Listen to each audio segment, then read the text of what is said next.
Good morning, friends.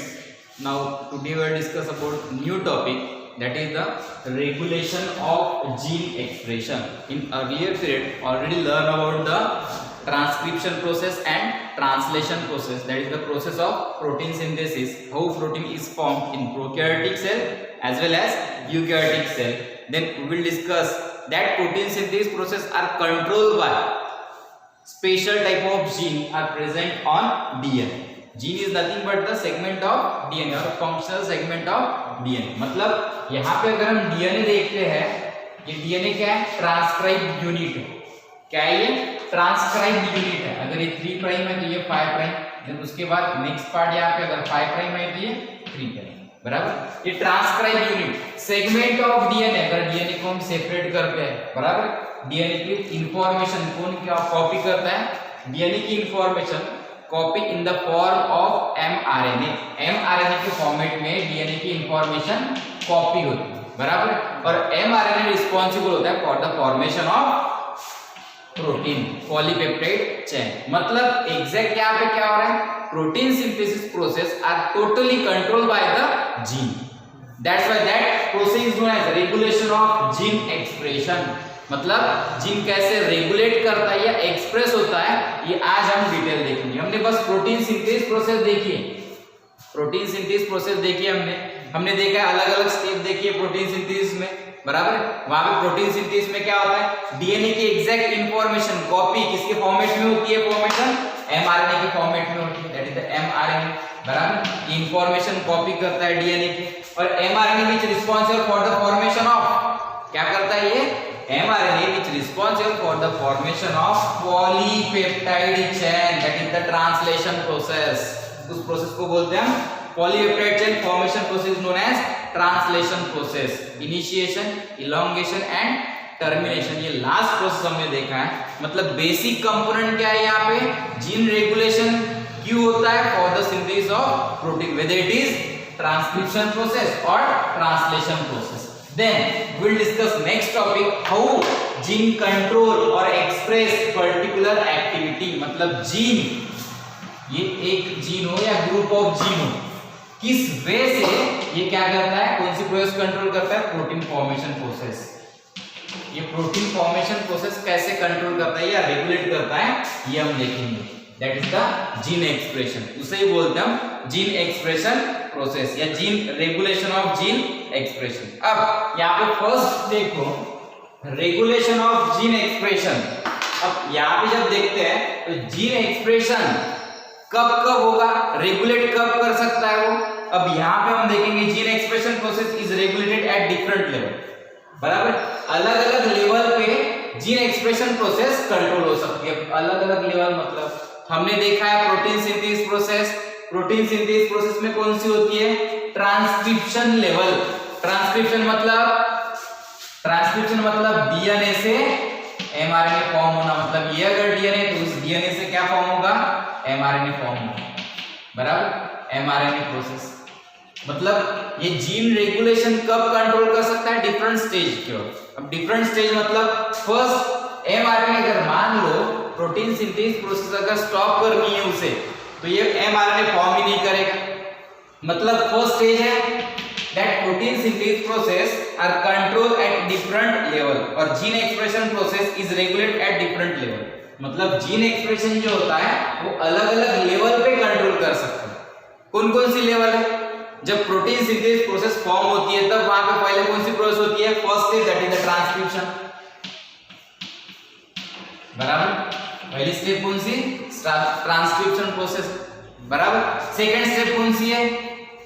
Second step that is the process of formation of, मतलब processing phase. Processing मतलब यहाँ पे eukaryotic अगर mRNA है उस वक्त वहां पे स्प्लिटिंग प्रोसेस होती है। मतलब वहां पे स्प्लाइसिंग प्रोसेस होती है। कौन सी प्रोसेस? स्प्लाइसिंग। स्प्लाइसिंग मतलब रिमूवल ऑफ, जैसे एमआरएनए फॉर्म हुआ, ये अगर एमआरएनए फॉर्म होता है तो यहां से, बराबर, इस एमआरएनए में क्या होता है? डार्क पैच, मतलब यहाँ पे एक्सॉन इंट्रॉन, एक्सॉन इंट्रॉन, इस वे से सेगमेंट होते हैं, बराबर। मतलब नॉन फंक्शनल पार्ट भी होता है यूकैरियोटिक mRNA, बराबर। अब नॉन फंक्शनल पार्ट मतलब कौन सा? इंट्रॉन। ये इंट्रॉन रिमूव करना है, बराबर। ये इंट्रॉन जो है ये रिमूव होता है फ्रॉम mRNA। मतलब यहाँ पे क्या है, सेकेंड प्रोसेस कौन सी हो सकती है? जब ट्रांसक्रिप्शन प्रोसेस होती है, सेकेंड कौन सी है यहाँ पे?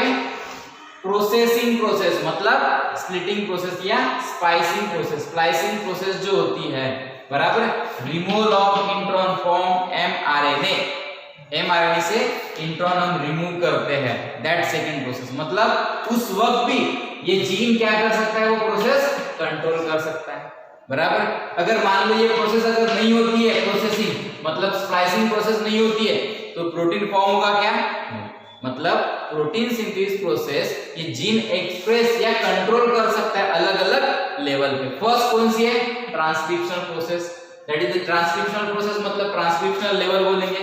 Process of formation of mRNA, अगर mRNA डीएनए फॉर्म नहीं किया तो ये प्रोसेस कंट्रोल हो जाएगी, बराबर। मतलब वो कंट्रोल कर रहा है। देन उसके बाद स्प्लाइसिंग प्रोसेस अगर नहीं होती है तो वो प्रोसेस कौन कंट्रोल कर रहा है? जीन ही कंट्रोल कर रहा है, बराबर। उस वक्त भी वो प्रोसेस कंट्रोल कर सकता है। Then transport of mRNA, transport of mRNA to cytoplasm. मान लो यहाँ पे प्रोटीन mRNA फॉर्म हो, फर्स्ट कौन सा है? mRNA यहाँ पे सेल के अंदर फॉर्म हो। ये सेल है, ये न्यूक्लियस, बराबर। यहाँ पे क्या होता है? न्यूक्लियर कोर होता है, बराबर। यहाँ पे डीएनए जो है, इस डीएनए स्ट्रैंड ने क्या बना लिया? यहाँ पे mRNA बना लिया, बराबर। बनाने के बाद अगर ये जो जीन है उसे अगर नहीं चाहिए, वो प्रोटीन फॉर्म नहीं होना चाहिए, उसे अगर लगता है कंट्रोल कर सकता है, उस वक्त भी कंट्रोल कर सकता है। mRNA उसने बना लिया, स्प्लाइसिंग प्रोसेस भी हो गई, इंट्रॉन भी उसने रिमूव कर दिया mRNA से, ये mRNA, बराबर। अब यहाँ पे नेक्स्ट प्रोसेस कौन सी है? That mRNA leave from nuclear from, मतलब यह क्या आता है? That mRNA release from nuclear core. ये कहां से रिलीज होता है? Nuclear core. बाद में कहां पे सेटल होता है? Settle on the surface of ribosome. अगर उस वक्त इस जीन को अगर लगता है वो जीन कंट्रोल कर सकता है, ये न्यूक्लियर कोर जो ओपनिंग होती है वो क्लोज भी कर सकता है। अगर उसने ये न्यूक्लियर कोर की ओपनिंग क्लोज कर दी तो क्या होगा? mRNA बाहर रिलीज होगा? नहीं, मतलब वो साइटोप्लाज्म की तरफ ट्रांसफर ही नहीं होगा, तो प्रोटीन सिंथेसिस प्रोसेस क्या होगी? कंट्रोल कर सकता है। उस लेवल पे भी वो प्रोटीन सिंथेसिस प्रोसेस कंट्रोल कर सकता है। देन उसके बाद नेक्स्ट ट्रांसलेशन लेवल। अब ट्रांसलेशन लेवल मतलब पोस्ट ट्रांसक्रिप्शन प्रोसेस, मतलब यहाँ पे ट्रांसक्रिप्शन प्रोसेस के बाद ट्रांसलेशन लेवल होती है, बराबर। mRNA रिलीज होता है from nuclear core and settle on the surface of ribosome.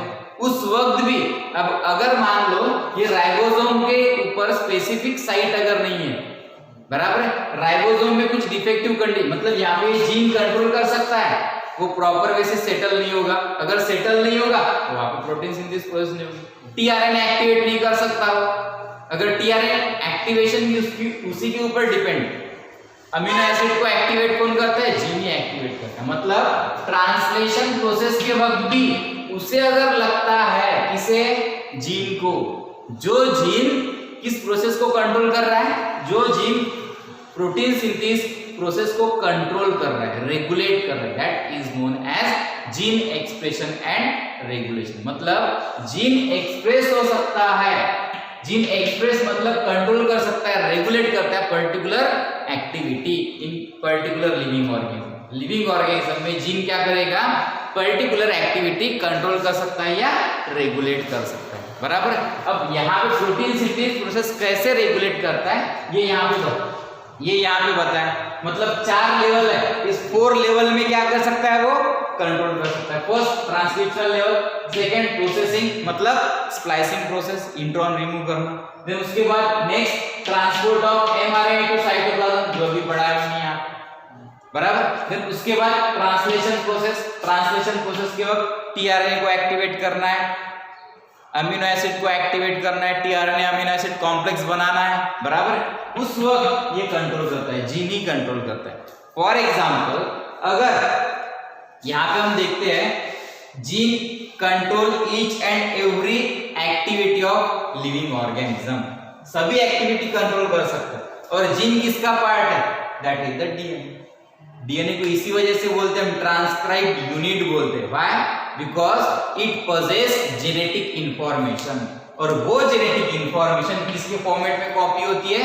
MRNA के फॉर्मेट में वो कॉपी होती है। मतलब ये ट्रांसक्रिप्शनल लेवल है, अलग अलग लेवल पे क्या कर सकता है जीन? कंट्रोल कर सकता है प्रोटीन सिंथेसिस प्रोसेस। अब यहाँ पे एग्जांपल दिया है, देखो यहाँ पे एग्जांपल दिया है genes of a cell to perform different functions. जो जीन होते हैं, gene of a cell to perform different function, मतलब जीन जो होते हैं सेल के अंदर, जो जीन होते हैं वो अलग अलग फंक्शन परफॉर्म करते हैं। अब अलग अलग फंक्शन परफॉर्म करते हैं मतलब कभी कभी ग्रुप ऑफ जीन भी रिस्पॉन्सिबल होता है एक फंक्शन कंट्रोल करने के लिए, और कभी कभी क्या करता है एक जीन भी एक पर्टिकुलर फंक्शन कंट्रोल करने के लिए रिस्पॉन्सिबल होता है। अब यहाँ पे एक एग्जाम्पल दिया है बीटा गैलेक्टोसाइडेज, मतलब ई कोलाई का एक एग्जाम्पल। एक ई कोलाई, ये देखो ये ई कोलाई का इस्चेरियाशिया कोलाई,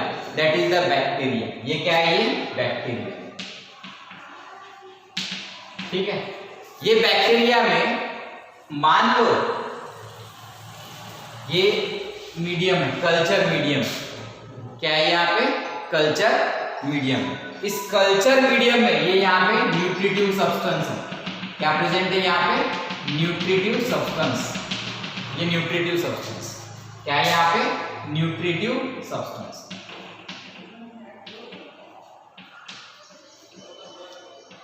कल्चर मीडियम में ग्रोथ मीडियम, यहाँ पे न्यूट्रिटिव या कल्चर मीडियम में जो ग्रोथ के लिए रिस्पॉन्सिबल फैक्टर है वो सभी यहाँ पे। अब ये कल्चर मीडियम, इस कल्चर मीडियम में हमने इंसर्ट कर दिया बैक्टीरिया। कौन सा? E coli bacteria. ये ई कोलाई बैक्टीरिया वहां पे हमने इंसर्ट कर दिया। कहाँ पे? कल्चर में, बराबर। अब बैक्टीरिया अपनी एक्टिविटी मतलब प्रोटीन फॉर्म करता है, बराबर है। कब? जब उसे एनर्जी मिलती है। नॉर्मल कंडीशन में सराउंडिंग में, इसके सराउंडिंग में नॉर्मल कंडीशन में यहाँ पे सराउंडिंग में अगर उसके साइड में अगर ग्लूकोज है, सराउंडिंग में अगर क्या है? ग्लूकोज। क्या प्रेजेंट है वहां पे? ग्लूकोज। तो ये ग्लूकोज यूटिलाइज करता है for that activity, for the synthesis of protein. Protein synthesis के लिए, प्रोटीन फॉर्मेशन के लिए ये क्या करेगा? ग्लूकोज यूज करेगा। नॉर्मल कंडीशन है तब, मतलब सराउंडिंग कैसे रिस्पॉन्सिबल होता है देखो, मतलब यहाँ पे बैक्टीरिया के साइड में कल्चर मीडियम में हमने अगर ग्लूकोज डाल दिया तो यहाँ पे क्या करेगा? वो नॉर्मली ग्लूकोज ही यूटिलाइज करता है for the particular activity, protein synthesis के लिए। अगर मान लो यहाँ पे सराउंडिंग मीडियम में हमने ग्लूकोज की जगह, यहाँ पे हमने ग्लूकोज नहीं डालते हुए सराउंडिंग मीडियम में ग्लूकोज की जगह अगर हम डालते हैं लैक्टोज, क्या इंसर्ट करेंगे? लैक्टोज। क्या इंसर्ट कर रहे हैं यहाँ पे? लैक्टोज। ये लैक्टोज है, डाइसैकराइड्स, बराबर। अब ये लैक्टोज है, ये लैक्टोज यूज करेगा फॉर द प्रोटीन सिंथेसिस। क्यों यूज करेगा? क्योंकि सराउंडिंग में ग्लूकोज नहीं है। फॉर एग्जाम्पल, आप किसी जगह अगर खाना खाने जाते हो, बराबर, अगर किसी जगह खाना खाने जाते हो, वहां पे आपके सामने अगर दो ऑप्शन है, एक पनीर की सब्जी है और एक करेले की सब्जी है, बराबर। दो सब्जी है आपके आगे, तो आप कौन सा चूज करेंगे? वहां पे दो ऑप्शन है, दो ऑप्शन मतलब वहां पे एक ग्लूकोज भी है और लैक्टोज भी है। फॉर एग्जाम्पल यहाँ मतलब वहां पे कौन सा ऑप्शन है? खाना खाने जाने के बाद वहां पे एक पनीर की सब्जी भी है और करेले की सब्जी भी है। वहां पे आप कौन सा चूज करोगे? ऑब्वियसली मतलब आप पनीर की सब्जी चूज करोगे। वैसे ही यहाँ पे होता है, अगर सराउंडिंग में ग्लूकोज अगर होता है तो बैक्टीरिया क्या यूज करेगा? Lactose act as a energy source. Energy source के लिए मतलब प्रोटीन फॉर्मेशन के लिए वो क्या यूज करेगा? वहां पे यहाँ पे ग्लूकोज ही यूज करेगा। कौन? बैक्टीरिया। आप जैसे पनीर की सब्जी यूज करो, लेकिन मान लो अगर किसी जगह आप अगर खाना खाने जाते हो, वहां पे ऑप्शन ही नहीं है, एक ही सब्जी है, करेले की सब्जी है। वहां पे अगर करेले की सब्जी है तो आप क्या चूज करोगे? आपको वहां पे खाना ही होगा, क्योंकि ऑप्शन ही नहीं है आपके पास, बराबर। उसी कंडीशन, बस सेम कंडीशन यहाँ पे, मतलब यहाँ पे सराउंडिंग में अगर ग्लूकोज भी है और लैक्टोज भी है तो बैक्टीरिया क्या यूज करेगा, glucose. It act as a energy source, मतलब फॉर्मेशन ऑफ प्रोटीन के लिए वो ग्लूकोज यूज करेगा। लेकिन सराउंडिंग में अगर मान लो ग्लूकोज नहीं है, लैक्टोज ही है, तो क्या यूज करेगा वो, lactose. It act as a energy source for the formation of protein. Protein form के लिए वो क्या यूज करेगा, लैक्टोज ही यूज करेगा, बराबर। अब मतलब क्लाइमेटिक फैक्टर या सराउंडिंग जो है, एनवायरमेंटल फैक्टर कैसे रिस्पॉन्सिबल होते हैं for the two control particular activity. अब यहाँ पे ई कोलाई जो बैक्टीरिया है, ये ई कोलाई बैक्टीरिया, उसके अगर सराउंडिंग में लैक्टोज अगर है तब वहां पे कौन सी सिस्टम एक्टिवेट होती है। देखो जब लैक्टोज वहां पे प्रेजेंट होता है तो ये बी गैलेक्टोसाइडेज, ये जो बी गैलेक्टोसाइडेज ये एंजाइम एक्टिवेट करता है। मतलब ये जीन क्या करेगा, ये जीन क्या करता है यहाँ पे, that gene which responsible for the formation of beta galactosidase, बराबर। if surround that bacteria there is a presence of, मतलब उस बैक्टीरिया के साइड में, ये कल्चर मीडियम है, उस बैक्टीरिया के साइड में क्या है, लैक्टोज। ये क्या है यहाँ पे, लैक्टोज अगर है तो लैक्टोज की वजह से ये जीन क्या करेगा, लैक्टोज की वजह से जीन क्या करेगा, बीटा गैलेक्टोसाइडेज ये एंजाइम फॉर्म करेगा। क्या, कौन सा एंजाइम, बीटा गैलेक्टोसाइडेज, ये एंजाइम वो क्या करेगा, फॉर्म करेगा। अगर मान लो सराउंडिंग में लैक्टोज की जगह अगर ग्लूकोज है तो क्या होगा, ये फॉर्म होगा कि ये जीन कंट्रोल करेगा कि ये फॉर्म करेगा कि बीटा गैलेक्टोसाइडेज ये फॉर्म नहीं करेगा।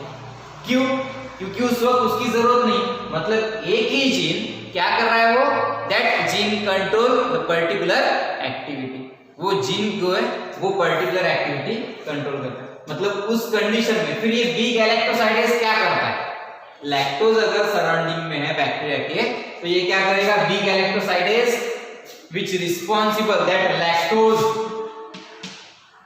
ये लैक्टोज को तोड़ेगा इन प्रेजेंस ऑफ, मतलब बीटा गैलेक्टोसाइडेज ये एंजाइम जो है इसके प्रेजेंस से ये लैक्टोज को तोड़ेगा, ब्रेक करेगा, हाइड्रोलाइज करेगा और वहां पे गैलेक्टोज और ग्लूकोज फॉर्म करेगा। क्या फॉर्म करेगा, गैलेक्टोज प्लस ग्लूकोज, मतलब ये डायसैकराइड्स है। क्या है ये, डायसैकराइड्स। डायसैकराइड्स होने की वजह से इसमें दो मोनोसैकराइड्स प्रेजेंट होते हैं, गैलेक्टोज एंड ग्लूकोज। लेकिन इस लैक्टोज को ब्रेक करने के लिए कौन सा एंजाइम होता है, specific enzyme, that is the B galactosidase, beta galactosidase ये एंजाइम यहाँ पे यूज होता है, मतलब इसे तोड़ता है। फिर एनर्जी सोर्स कौन सा है, ग्लूकोज मिल गया, फिर नॉर्मल एक्टिविटी, बराबर है। पहले तो उसे क्या करना पड़ेगा, लैक्टोज को ब्रेक डाउन करना पड़ेगा, हाइड्रोलाइज करना पड़ेगा और वहां पे गैलेक्टोसाइडेज और गैलेक्टोज और ग्लूकोज ये दो मोनोसैकराइड्स वहां पे मिलेंगे और बाद में फर्दर एक्टिविटी होगी। मतलब यहाँ पे हमें बताना क्या है, अगर सराउंडिंग में, इन्वायरमेंट में क्लाइमेटिक कंडीशन जो है सराउंडिंग में, अगर क्या कौन सा फैक्टर रिस्पॉन्सिबल प्रेजेंट है उसके हिसाब से क्या करता है, जीन एक्टिविटी रेगुलेट करता है या कंट्रोल करता है। देन सेकंड एग्जांपल अगर हम देखते हैं, second example, development and differentiation of embryo to adult, it also result to coordinated and regulation of several set of gene. मतलब यहाँ पे अगर हम देखते हैं डेवलपमेंट जो होती है, अब किसी भी लिविंग ऑर्गेनिज्म की जब डेवलपमेंट होती है, विच स्टार्ट फ्रॉम, कहां से स्टार्ट होगा वो, एम्ब्रियो से होगा। कहां से होगा, एम्ब्रियो टू एडल्ट, बराबर, एम्ब्रियो टू एडल्ट। यहाँ पे काफी सारे जीन कोऑर्डिनेशन में वो एक्टिविटी कंट्रोल करते हैं, मतलब डेवलपमेंट और ग्रोथ के लिए, मतलब growth and development control by the different gene particular coordination, particular में कोऑर्डिनेशन होता है वो कंट्रोल करते हैं। मतलब सराउंडिंग फैक्टर क्या है, रिस्पॉन्सिबल। ये सेकंड एग्जांपल, ये फर्स्ट एग्जांपल देखा हमने, ये सेकंड एग्जांपल। देन अगर यहाँ पे हम देखते हैं ये मैकेनिज्म समझने के लिए, to understand the mechanism of gene expression in response to change in environment, मतलब एनवायरमेंटल कंडीशन अगर चेंज हो गया तो जीन एक्सप्रेशन कैसे होगा, ये मैकेनिज्म आज हमें देखना है। जैसे यहाँ पे हमने बताया लैक्टोज के बारे में, उसी के बारे में यहाँ पे हमें पढ़ना है। Due to change in climatic condition और एनवायरमेंटल कंडीशन, उस वक्त वहां पे क्या होगा, किस वे से जीन ये कंट्रोल कर सकता है, या एक्टिवेट हो सकता है या इनएक्टिवेट हो सकता है, ऑन और ऑफ मैकेनिज्म वहां पे कैसे हो सकता है, ये हमें यहाँ पे दिखेगा। अब protein synthesis that is the on end of mechanism. अब यहाँ पे जो एग्जांपल दिया है आपकी किताब में, ये एग्जांपल है ओपेरॉन कंसेप्ट, मतलब ओपेरॉन कंसेप्ट यहाँ पे एक एग्जांपल दिया है। अब ओपेरॉन क्या है, क्या है, लैक्टोज ओपेरॉन भी कहते हैं उसे, ओपेरॉन। अब ओपेरॉन क्या है, that is the cluster of gene. Operon is nothing but the cluster of gene with related function are called operon. Cluster of gene मतलब ग्रुप ऑफ जीन, यहाँ पे काफी सारे जीन, क्या है यहाँ पे, group of gene with related function, मतलब क्लस्टर ऑफ जीन, अलग अलग जीन यहाँ पे प्रेजेंट होंगे। फॉर एग्जांपल यहाँ पे जब हम देखते हैं तब यहाँ पे ये cluster of gene, group of gene, that operon concept explain by the two scientist F Jacob and F J Monod in 1961। आपकी किताब में 1961 दिया है, लेकिन एनसीईआरटी में 1960 दी है। अब वहां पे इन दोनों साइंटिस्ट ने सक्सेसफुल एक्सप्रेशन दिया है for the two explain how gene regulate particular activity, that is the group of gene regulate particular activity. ये ग्रुप ऑफ जीन कैसे एक पर्टिकुलर एक्टिविटी मतलब प्रोटीन सिंथेसिस प्रोसेस ये कंट्रोल करते हैं, ये यहाँ पे उन्होंने बताया। अब यहाँ पे किस वे से कंट्रोल करते हैं, देखो यहाँ पे जब इन्होंने एक्सप्लेन किया है तब जीन एक्सप्रेशन, ये फर्स्ट टाइम यहाँ पे सक्सेसफुल एक्सप्रेशन दिया है। अब जीन एक्सप्रेशन, जब जिस दिन हमें जीन एक्सप्रेशन प्रोसेस पता चल गई, अभी तक अगर रिसर्च हम देखते हैं, अभी तक रिसेंट यहाँ पे रिसर्च देखते हैं हम, 10% भी रिसर्च नहीं किया जीन एक्सप्रेशन के ऊपर, 10% भी रिसर्च नहीं हुआ। जिस दिन 100% रिसर्च होगा ना, उस दिन कैंसर जो सेल है, कैंसर जो डिसीज है, बराबर, ये कैंसर जो डिसीज है, उस कैंसर डिसीज को भी हम क्योर कर सकते हैं। मतलब कैंसर के लिए कैंसर कॉजिंग जीन जो है वो निकाल कर फेंक सकते हैं बाहर, बराबर। मतलब इसके ऊपर और भी रिसर्च शुरू है। इसी वजह से 1965 में इन दोनों साइंटिस्ट को नोबेल प्राइज मिला। कब? 1965 में ये नोबेल प्राइज मिला, क्योंकि उन्होंने फर्स्ट टाइम ये सक्सेसफुल एक्सप्रेशन दिया है how gene regulate and express और टू कंट्रोल पर्टिकुलर एक्टिविटी। अब यहाँ पे हम देखते हैं ओपेरॉन क्या है, cluster of gene with related function. अब क्लस्टर ऑफ जीन मतलब ये देखो यहाँ जीन का क्लस्टर इस तरह, यहाँ पे क्या होता है क्लस्टर ऑफ जीन मतलब ग्रुप ऑफ जीन। जीन कहाँ पे प्रेजेंट होता है, ये डीएनए। जीन किसका पार्ट है, डीएनए। ये डीएनए है, बराबर। Functional segment of DNA is known as gene, बराबर। अब ग्रुप ऑफ जीन, काफी सारे gene to control particular activity. अब इस ग्रुप ऑफ जीन में अलग अलग जीन प्रेजेंट होते हैं। देखो यहाँ पे first Z, then second Y और last third one that is the H। कितने जीन है यहाँ पे, Z gene, Y gene, A gene, बराबर। मतलब हो गया ग्रुप क्लस्टर, बराबर, ग्रुप ऑफ जीन। अब यहाँ पे Z जीन क्या करता है, Y जीन क्या करता है, A जीन क्या करता है, हम देखेंगे। Which is responsible for the formation of particular enzyme, particular enzyme form करता है। अब उसे कंट्रोल करने के लिए यहाँ पे क्या होता है, ऑपरेटर रीजन होता है। कौन सा, operator, O region, O stand for operator region. Then उसके बाद उसके साइड में अगर देखते हैं तो यहाँ पे क्या होता है, प्रमोटर रीजन। कौन सा, P P stand for promoter, O stand for operator. अब ये जो तीनों जीन जो है that 3 gene is known as structural gene. क्या ये स्ट्रक्चरल जीन है, ये तीनों gene ZYA, these 3 gene is known as structural gene. इन तीनों जीन को बोलते हैं हम स्ट्रक्चरल जीन। और O मतलब ऑपरेटर, जो प्रोसेस ऑपरेट करता है, P मतलब प्रमोटर, वो वहां पे प्रेजेंट होगी।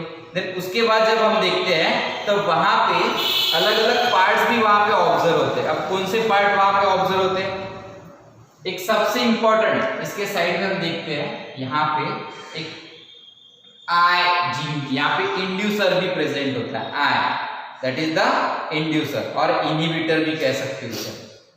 इनहिबिटर जीन I जीन, यहाँ पे क्या है I जीन। उस I जीन के एक्टिविटी कंट्रोल करने के लिए यहाँ पे एक प्रमोटर रीजन भी होता है।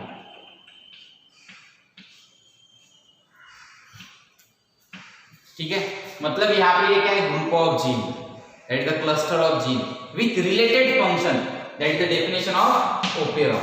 ओपेरॉन की डेफिनेशन, ग्रुप ऑफ जीन और cluster of gene with related function, मतलब यहाँ पे काफी सारे जीन एक जगह है, वो कंट्रोल कर रहे हैं कौन सी एक्टिविटी, प्रोटीन सिंथेसिस प्रोसेस ये कंट्रोल कर रहे हैं। अब यहाँ पे एक्टिविटी कैसे कंट्रोल होती है ये हम शॉर्ट में देखेंगे, बाद में यहाँ पे जो आपकी किताब में दिया है वो एक्सप्लेन करेंगे। देखो यहाँ अब that is the group of gene, मतलब ये ग्रुप है जीन का, ये एक्टिविटी कैसे कंट्रोल करता है, मतलब हाउ दैट जीन रेगुलेट और कंट्रोल प्रोटीन सिंथेसिस प्रोसेस। कौन सी प्रोसेस कंट्रोल कर रहा है, प्रोटीन सिंथेसिस प्रोसेस। कौन सी, प्रोटीन सिंथेसिस प्रोसेस ये ओपेरॉन कंट्रोल कर रहा है। फिर कैसे कंट्रोल कर रहा है, देखो यहाँ अब these 3 जीन, ये जो 3 जीन है, 3 जीन जो है ZYA which responsible for the formation of particular enzyme, these 3 gene, ये जो 3 जीन है under the control of gene, gene जो है बराबर, जीन के कंट्रोल की वजह से ये क्या करते हैं, पर्टिकुलर एंजाइम फॉर्म करते हैं। फॉर एग्जांपल Z जीन जो है which responsible for the formation of beta galactosidase, ये क्या फॉर्म करेगा, बीटा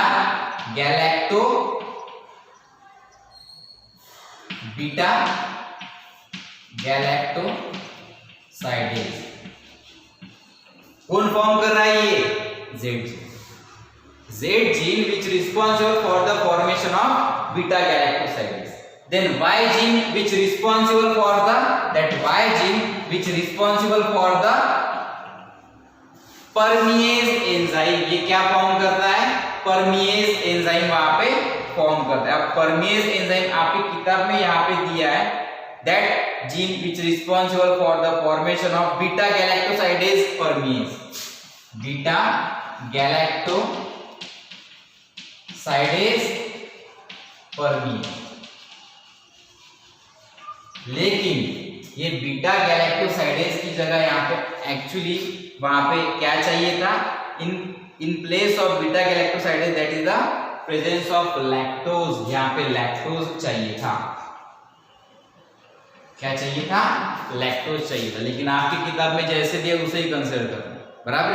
देन उसके बाद next gene that is the A gene, क्या है ये, A gene which responsible for the formation of trans acetylase. ये ए जीन जो है वो क्या फॉर्म करता है, ट्रांस एसिटिलेज।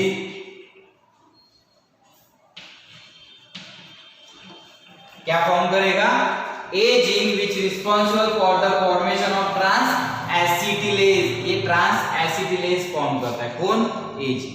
मतलब यहाँ पे क्या है, ये जीन फॉर्मेशन मतलब प्रोटीन सिंथेसिस के लिए 3 जीन इंपॉर्टेंट है, 3 जीन इंपॉर्टेंट है बराबर, स्ट्रक्चरल जीन इंपॉर्टेंट है which responsible for the formation of particular enzyme, ये एंजाइम फॉर्म करता है, 3 एंजाइम ये फॉर्म करता है। कौन, स्ट्रक्चरल जीन। कब, जब लैक्टोज अगर सराउंडिंग में है तो। अब हम देखने वाले हैं यहाँ पे लैक ओपेरॉन और लैक्टोज ओपेरॉन, इसका मीनिंग क्या है यहाँ पे, लैक्टोज ओपेरॉन का मीनिंग क्या है यहाँ पे। जब हम ये कंसेप्ट देखते हैं लैक्टोज ओपेरॉन विच रिस्पॉन्सिबल, जब बैक्टीरिया को, इस्चेरिया कोलाई बैक्टीरिया को सराउंडिंग में ग्लूकोज नहीं मिलता है, नॉर्मली उसे ग्लूकोज मिलता है, लेकिन अगर ग्लूकोज नहीं है तो एक्टिविटी स्टॉप होगी क्या? नहीं। इन प्लेस ऑफ ग्लूकोज वहां पे अगर उसे लैक्टोज भी मिलता है तो वहां पे क्या होगा? वो अपनी एक्टिविटी मतलब प्रोटीन सिंथेसिस प्रोसेस वो कंप्लीट करेगा। कौन कंट्रोल करता है? Under the control of gene, that is the gene regulation और जीन एक्सप्रेशन। बराबर, उस वक्त होकर प्रोसेस जीन कंट्रोल करेगा। देन ये प्रोसेस कैसे कंट्रोल करता है? ये कंपोनेंट, ये सभी क्या है? ये स्ट्रक्चरल जीन के पार्ट्स है। Structural gene are divided into 3 part. First one Z, Y, A। Z gene which responsible मतलब कोड, Z जीन विच कोड बीटा गैलेक्टोसाइडेज, क्या कोड करेगा? Beta galactosidase. Y gene code for beta galactosidase परमिएज, ये enzyme. Then उसके बाद A gene code trans एसिडलेज। बराबर, ये trans एसिडलेज ये enzyme क्या करेगा? कोड करेगा, मतलब यहाँ पे transfer of acetyl coenzyme to galactosidase. Acetyl group जो होता है यहाँ पे एसिटिल जो ग्रुप होता है, कहाँ पे एसिटिल ग्रुप प्रेजेंट होता है? एसिटिल कोएंजाइम ए, वहां से वो क्या करता है? एसिटिल ग्रुप ये ट्रांसफर करता है कहाँ पे? बीटा गैलेक्टोसाइडेज प्रोवाइड करता है for the formation of mRNA formation के लिए। देन उसके बाद नेक्स्ट अब ये देखते हैं, यहाँ पे एक रिप्रेसर प्रोटीन भी होता है। रिप्रेसर ये स्ट्रक्चरल जीन का पार्ट होगा, क्लस्टर ऑफ जीन। अब यहाँ पे एक रिप्रेसर प्रोटीन होता है, that is the I gene. I जो है इनहिबिटर जीन होता है, जो एक्टिविटी को इनहिबिट करता है, स्टॉप करता है, ऑन और ऑफ मैकेनिज्म। कौन सा मैकेनिज्म है ये? ऑन और ऑफ मैकेनिज्म है। अब ये एक्टिविटी मतलब ये तीनों जीन, ये जो तीनों जीन को कंट्रोल करने वाला कौन होता है? That is the indirectly operator region. कौन होता है?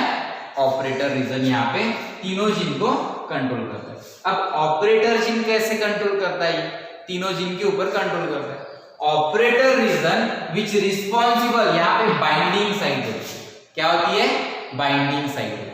मतलब ऑपरेटर रीजन, ओपेरॉन में ऑपरेटर रीजन सबसे इंपॉर्टेंट। अब याद करो, जब हमने प्रोटीन सिंथेसिस प्रोसेस देखी है, जब हमने प्रोटीन सिंथेसिस प्रोसेस जब देखी है, उस वक्त उस प्रोटीन सिंथेसिस प्रोसेस में क्या हुआ? अब प्रीवियस पार्ट देखिए आप, जब हमने प्रोटीन सिंथेसिस प्रोसेस हमने देखा है, उस वक्त प्रोटीन सिंथेसिस प्रोसेस में थोड़ा रिकॉल करो, क्या होता था? प्रोटीन सिंथेसिस प्रोसेस ये सेल के अंदर, बराबर, ये न्यूक्लियस, न्यूक्लियर पोर यहाँ पे होता है, बराबर। डीएनए का डबल स्ट्रैंडेड स्ट्रक्चर होता है, ये डबल हेलिक्स स्ट्रक्चर होता है, बराबर, वो स्ट्रेट हो जाता है, होता है स्ट्रेट। देन डीएनए का एक स्ट्रैंड 3 प्राइम, एक स्ट्रैंड 5 प्राइम, ये 5 प्राइम 3, बराबर। The process of formation of mRNA on DNA, that is the transcribe unit. अब यहाँ पे जब देखते हैं उस प्रोसेस के वक्त यहाँ पे mRNA फॉर्म होता है, कहाँ पे? जेनेटिक इंफॉर्मेशन डीएनए के ऊपर जो है वो कॉपी होती है, कहाँ पे? mRNA पे, बराबर। जब mRNA फॉर्म होता है तो इनिशियल प्रोसेस कहाँ पे स्टार्ट होती है? कौन से स्टैंड पे होती है? Template stand, that is the 3 prime to 5 prime होता है ये टेम्पलेट स्टैंड। उस टेम्पलेट स्टैंड के ऊपर क्या अटैच होता है? RNA polymerase. RNA polymerase bind to particular part, that part is known as cistron, that is the operator region. क्या बोलेंगे उसे हम? Operator region. ये ऑपरेटर रीजन के ऊपर क्या होता है? ओपेरॉन, मतलब ये ऑपरेटर जो रीजन है, उस ऑपरेटर रीजन के ऊपर क्या बाइंड होता है? That operator region responsible for the formation of, एक साइट होती है ऑपरेटर रीजन के ऊपर, that is promoter, piece site, बराबर। उस प्रमोटर के ऊपर क्या बाइंड होता है? प्रमोटर के ऊपर क्या बाइंड होता है? आरएनए पॉलीमरेज, या आरएनए पॉलीमरेज एंजाइम फॉर्म होता है, बराबर। आरएनए पॉलीमरेज कहाँ पे बाइंड होगा? प्रमोटर रीजन पे। तभी क्या होती है? प्रोसेस स्टार्ट होती है, बराबर। मतलब operator region which responsible to control promoter site. Operator क्या करेगा? प्रमोटर साइट को कंट्रोल करेगा, और प्रमोटर साइट क्या करेगा? दैट प्रमोटर साइट रिस्पॉन्सिबल और टू कंट्रोल स्ट्रक्चरल जीन। ये जो ऑपरेटर रीजन है, ये कंट्रोल किसके ऊपर करता है? प्रमोटर साइट, बराबर, वहां उस प्रमोटर साइट के ऊपर स्पेसिफिक आरएनए पॉलीमरेज बाइंड होगा, और ये आरएनए पॉलीमरेज जब बाइंड होता है तब ये प्रमोटर साइट क्या करता है, which responsible for the activation of structural gene, ये स्ट्रक्चरल जीन को एक्टिवेट करता है for the formation of mRNA, mRNA formation के लिए, बराबर। ये क्या करता है, एमआरएनए फॉर्मेशन के लिए ये प्रमोटर रिस्पॉन्सिबल होता है, बराबर। देन उसके बाद नेक्स्ट उसके साइड में अगर देखते हैं, उस क्लस्टर में एक स्पेस दिया हमने, उसके साइड में एक जीन प्रेजेंट होता है, that is the inhibitor gene, I gene, I stand for inhibitor, बराबर। ये इनहिबिटर जीन विच रिस्पॉन्सिबल, ये जीन है, बराबर। जीन के ऊपर एक प्रोटीन फॉर्म होता है, यहाँ एक प्रोटीन फॉर्म होगा, ये जीन है आई gene which responsible for the formation of protein, ये प्रोटीन फॉर्म होगा। लेकिन प्रोटीन फॉर्म करने के लिए क्या चाहिए, यहाँ पे प्रोटीन फॉर्म डायरेक्ट नहीं होता, पहले एमआरएनए, ये mRNA form I gene under the control of, किसके कंट्रोल से, under the control of promoter site. जब तक प्रमोटर साइट वहां पे नहीं होगी तब तक एमआरएनए फॉर्म नहीं होगा, मतलब यहाँ पे I gene which responsible under the control of promoter site और P site which responsible for the formation of mRNA and mRNA which responsible for the formation of protein, और वहां पे एक प्रोटीन फॉर्म होता है, that protein is known as repressor protein. कौन सा protein है ये, रिप्रेसर प्रोटीन। कौन फॉर्म कर रहा है, इनहिबिटर। इनहिबिटर मतलब क्या है, ये प्रोसेस को स्टॉप करने के लिए, ये जो ट्रांसक्रिप्शन प्रोसेस है, एमआरएनए फॉर्मेशन प्रोसेस, उसे बंद करने के लिए क्या फॉर्म हो रहा है, यहाँ पे रिप्रेसर प्रोटीन यहाँ पे फॉर्म कर रहा है, कौन, आई gene, that is the inhibitor gene. अब ये प्रोसेस कंप्लीट कहां पे है, यहाँ। अब यूकैरियोटिक में मोनोसिस्टोनिक प्रोसेस होती है, मोनो मतलब एक ही सिस्टोन वहां पे प्रेजेंट, बराबर। लेकिन but in prokaryotic organism that is the पॉलीसिस्टोनिक। पॉलीसिस्टोनिक मतलब क्या होता है, मोनो मतलब सिंगल जीन, बराबर, मतलब सिंगल जीन वहां पे कंट्रोल करता होगा डीएनए के ऊपर, जितने भी यहाँ पे डीएनए स्ट्रैंड, उस डीएनए स्ट्रैंड के ऊपर एक ही जीन एक्टिव होता होगा, एक ही जीन एक्टिविटी कंट्रोल करता होगा, दैट इज द मोनोसिस्टोन। लेकिन यहाँ पे कितने जीन फंक्शनल है, 3 जीन, बराबर, अलग अलग gene, Z, Y, A, these 3 gene, that is the cluster gene, that's why is known as poly। मतलब यूकैरियोटिक में जो प्रोटीन सिंथेसिस प्रोसेस है वो एक जीन कंट्रोल करता है, लेकिन यहाँ पे क्या हो रहा है, यहाँ पे क्या हो रहा है, प्रोकैरियोटिक ऑर्गेनिज्म में प्रोटीन सिंथेसिस फॉर्मेशन के लिए, मतलब प्रोटीन फॉर्म के लिए या एमआरएनए फॉर्मेशन के लिए कितने जीन कंट्रोल कर रहे हैं, यहाँ पे 3 gene, that's why that is known as, उस डीएनए स्ट्रैंड के ऊपर कितने जीन से एक्टिवेट है, 3 gene which control formation of protein और एमआरएनए। एमआरएनए फॉर्म करने के लिए 3 gene responsible, that's why is known as polycistronic, मतलब एक से ज्यादा वहां पे क्या हो रहा है, जीन इन्वॉल्व हो रहा है, कंट्रोल कर रहा है, that's why is known as polycistronic. और यूकैरियोटिक में मोनोसिस्टोनिक। अब ये जो प्रोसेस है ये लैक्टोज ओपेरॉन, ये ओपेरॉन है, बस हमने देखा इंट्रोडक्टरी पार्ट, कंसेप्ट, बराबर, ये इंट्रोडक्टरी पार्ट देखा है। फिर इसके अंदर जो आते हैं कंपोनेंट, ये कंपोनेंट कैसे वर्क करते हैं, ये जो है लैक्टोज ओपेरॉन, ये हम डिटेल बताएंगे लैक्टोज ओपेरॉन नेक्स्ट पीरियड में। मतलब यहाँ पे लैक्टोज ओपेरॉन किस तरह वो एक्टिविटी कंट्रोल करता है, या एक मूवी के फॉर्मेट में जो भी कंपोनेंट है यहाँ पे वो एक्सप्लेन करेंगे हम नेक्स्ट लेक्चर में।